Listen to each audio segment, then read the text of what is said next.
तो दोस्तों आपको पता होगा भारत को अपने पिनाका रॉकेट सिस्टम को लेकर एक बहुत ही बड़ा एक्सपोर्ट ऑर्डर मिल चुका है। ऐसे में भारत की तरफ से पिनाका रॉकेट सिस्टम के एक्सटेंडेड वेरिएंट यानी कि 120 किलोमीटर से लेकर 200 किलोमीटर दूरी तक टारगेट बनाने के लिए अलग अलग दो वेरिएंट को डेवलप किया जा रहा है। और वहीं दोस्तों अब दूसरी तरफ ये खबर निकल कर आ रही है कि भारत को यहाँ पर और भी दो एक्सपोर्ट ऑर्डर को लेकर बड़ी सफलता हासिल हो सकती है। और ऐसे में बताया ये जा रहा है कि ये जो सफलता है अब भारत को दो दक्षिणी अमेरिकी देशों से मिल सकती है। रिपोर्ट्स में यहाँ पर दावा किया जा रहा है कि दो ऐसे देश हैं जो भारत के पिनाका रॉकेट सिस्टम को खरीदने को लेकर इंटरेस्ट जता रहे हैं। और रिपोर्ट्स के मुताबिक भारत भी उन देशों के साथ इन रॉकेट्स को बेचने को लेकर बातें आगे कर रहा है। और दोस्तों इसके बारे में जानकारी हाल ही में ANI की तरफ से दी गई है। ऐसे में यहाँ पर बताया ये गया है कि भारत की तरफ से ऑलरेडी सफलतापूर्वक Pinaka multi barrel rocket launcher को आर्मेनिया को बेचा जा रहा है। और साथ ही भारत की तरफ से अब इन्हीं रॉकेट सिस्टम को दो अमेरिकी दक्षिणी देशों को बेचे जाने को लेकर बातें यहाँ पर चल रही हैं। और ऐसे दो देशों की तरफ से यहाँ पर इंटरेस्ट दिखाया जा रहा है।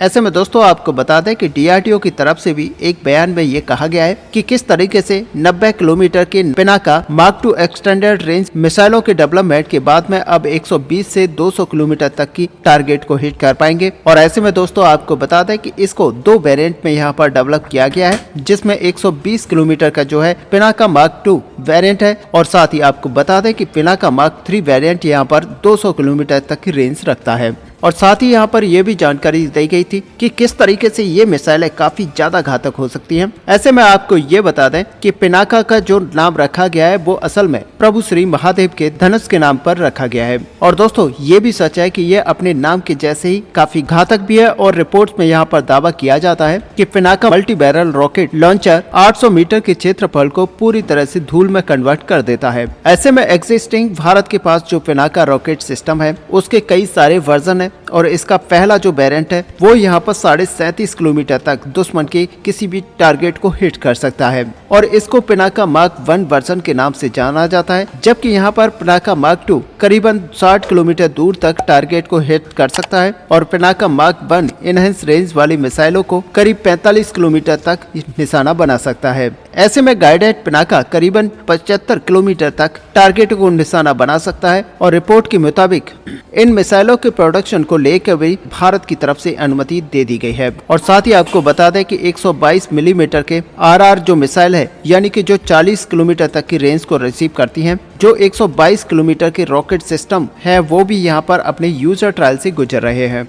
ऐसे में दोस्तों यहाँ पर पिनाका मार्क 2 एक्सटेंडेड रेंज यानी कि सबसे ज्यादा मारक क्षमता रखने वाले मिसाइल भी यहाँ पर टेस्टिंग में चल रहे हैं। ऐसे में दोस्तों पिनाका मल्टी बैरल रॉकेट लॉन्चरों को यहाँ पर देखा जाए तो ये आत्मनिर्भर भारत और मेक इन इंडिया के तहत एक सबसे बड़ा एग्जाम्पल है। और ये उन हथियारों में गिना जाता है जो सबसे पहले भारत को आत्मनिर्भरता की तरफ आगे बढ़ा रहे हैं। यहाँ तक कि इन हथियारों का इस्तेमाल भारत की तरफ से अपने कारगिल युद्ध के दौरान भी किया गया था। और उस लड़ाई के दौरान इन रॉकेट्स को सफलतापूर्वक टेस्ट भी कर लिया गया था। और सच मानिए कि उस टाइम पर दुश्मन के ठिकानों को पूरी तरह से यहाँ पर टारगेट बनाया गया था। और वहीं दूसरी तरफ देखा जाए तो पिनाका रॉकेटों के लिए जो लॉन्चरों का यहाँ पर इस्तेमाल किया जाता है, ये लॉन्चर व्हीकल असल में टाटा ग्रुप और L&T कंपनी की तरफ से निर्माण किया जाता है। और इसमें जो मदद है वो यहाँ पर इम्यूनेशन इंडिया की तरफ से की जाती है। और आपको बता दें कि इन तीनों कंपनियों के जॉइंट प्रयासों की वजह से Pinaka multi barrel rocket system को बनाकर तैयार किया गया है।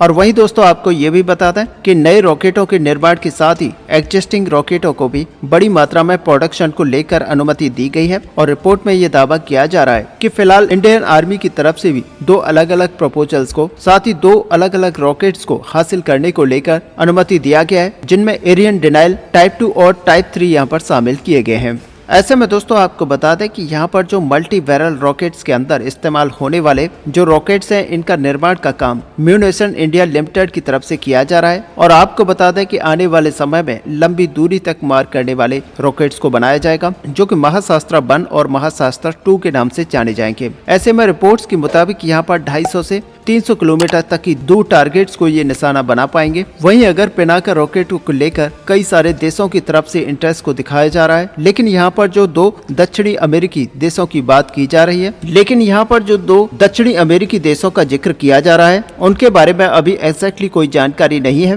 लेकिन दक्षिणी अमेरिका में कई सारे ऐसे देश हैं जो भारत के साथ काफी अच्छे रिलेशंस रखते हैं और चाइना उन देशों के अंदर अपनी पकड़ को मजबूत बनाना चाहता है और उन देशों को अपने चाइनीज हथियारों को ऑफर कर रहा है। ऐसे में दोस्तों यहाँ पर सच है कि चाइना ऐसे देशों की तलाश कर रहा है जिससे कि उन देशों को ऐसे हथियारों को सेल करते हुए वो अपने बेसेस इन देशों के अंदर बना पाए। और सच मानिए कि ऐसे कई देशों के अंदर चाइना अभी अपनी आर्मी को तैनात कर भी चुका है और आने वाले समय में चाइना का प्लान यही है कि ऐसे देशों की तलाश की जाए जो कि अमेरिका के आसपास हों और उनके अंदर एक बेस बनाया जाए और उस पर अपनी आर्मी को डिप्लॉय किया जाए। और सच मानिए कि अमेरिका को अमेरिका के नजदीक से घेरने के लिए इस तरह का मंसूबा चाइना की तरफ से रखा जा रहा है और इसी को ध्वस्त करने के लिए जहां पर अमेरिका की तरफ से लगातार प्रयास किए जा रहे हैं तो वहीं पर दक्षिणी अमेरिकी कई सारे देश हैं जो चाइना के इस नीति को पहचान चुके हैं और अब उन देशों की तरफ से चाइनीज हथियारों की जगह पर भारत के हथियारों को वरीयता दी जा रही है। और इन्हीं में से अर्जेंटीना एक ऐसा देश है जो लंबे समय से भारत के साथ कई सारे हथियारों की डील कर चुका है। और साथ ही दोस्तों आपको बता दें कि अर्जेंटीना की तरफ से कई सारे हथियारों को यानी कि तेजस जैसे फाइटर जेट्स को लेकर भी बातचीत जारी है। साथ ही दोस्तों आपको बता दें कि अर्जेंटीना यहाँ पर भारत के द्वारा निर्माण किए गए कई सारे हेलीकॉप्टर्स को लेकर भी बातें कर रहा है। लेकिन दोस्तों एग्जैक्टली ये नहीं पता है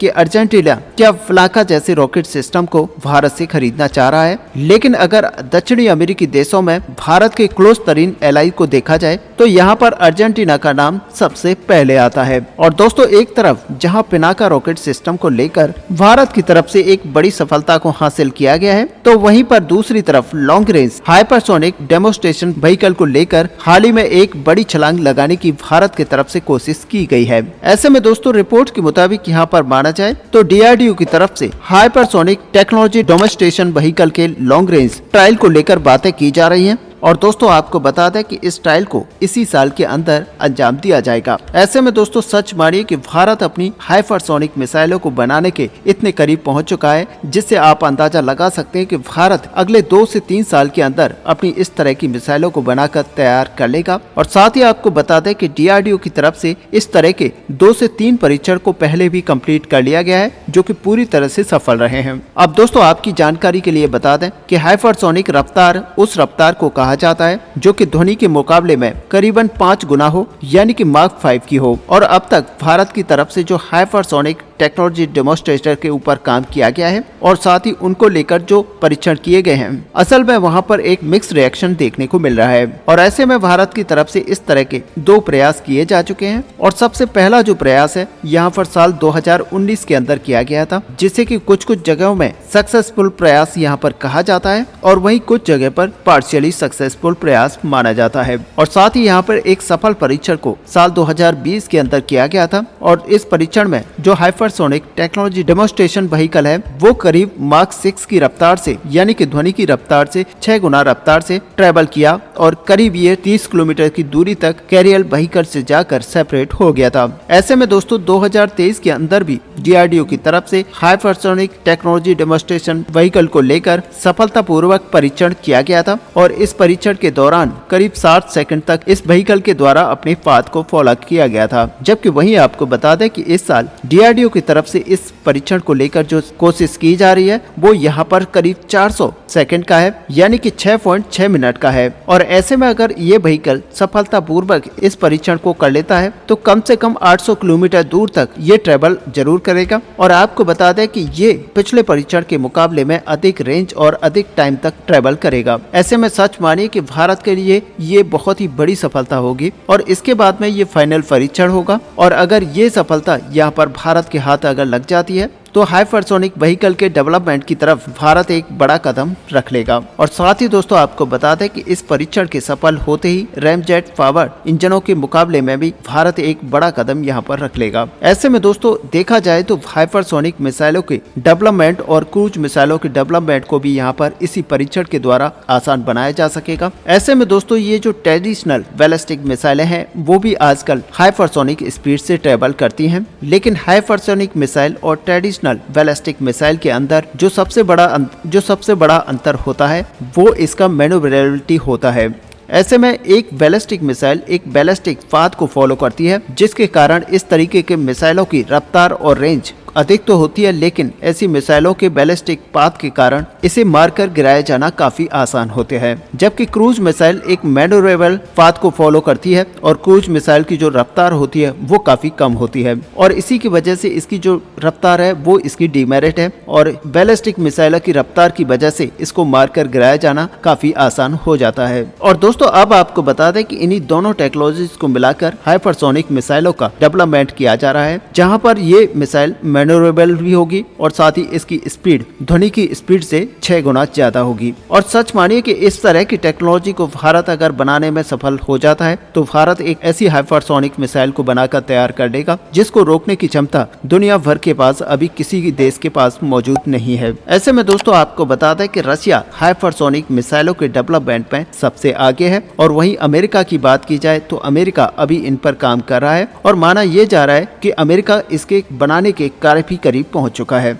वहीं अगर देखा जाए तो चीन भी इसके ऊपर काम कर रहा है, लेकिन अगर भारत इसको बनाने में सफल हो जाता है तो भारत इस पूरे एलाइड ग्रुप के अंदर शामिल हो जाएगा और भारत ऐसा तीसरा देश बन जाएगा जो कि हाइपरसोनिक मिसाइलों को बनाकर तैयार कर चुका है। और साथ ही दोस्तों आपको बता दें कि रशिया के पास इस तरह के कई ऐसे मिसाइल हैं जो कि हवा से, समुद्र से या फिर आकाश से कहीं से भी वार कर सकते हैं और ये इतनी ज्यादा स्पीड के साथ ट्रेवल करते हैं कि इनको रोक पाना नामुमकिन होता है। ऐसे में दोस्तों इस पूरे टॉपिक को लेकर आपका यहाँ पर क्या व्यू है, आप अपना व्यू हमें कमेंट पे लिखकर जरूर बताएं। साथ ही अगर वीडियो आपको अच्छी लगे हो तो लाइक और शेयर करना ना भूलें। मिलते हैं नेक्स्ट वीडियो में, तब तक के लिए जय हिंद, जय भारत।